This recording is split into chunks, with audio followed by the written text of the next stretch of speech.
balong malalim. Baka pumasok ang aso. Meron tayong balong malalim. Dito tayo ngayon sa asan ng rambutan. Ayun. May rambutan tayo dito. Ito ay kakao. Meron na rin silang bunga. Ano yung bunga niya? Tignan natin yung bunga. Saan yung bunga? Wala. Ay, nasa labas. Ito.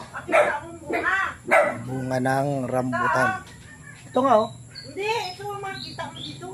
Saan dadaan? Mga tuta. Maputik, hindi. Ay! Dali, kayo magawa sila. Hindi. Hindi. Yun oh. Ayan. Hindi. Bunga. Isa! Ayan guys, may pipitasin natin yan. Handa mo. Ayan bunga. Ayan oh. Hindi ko naman ano to.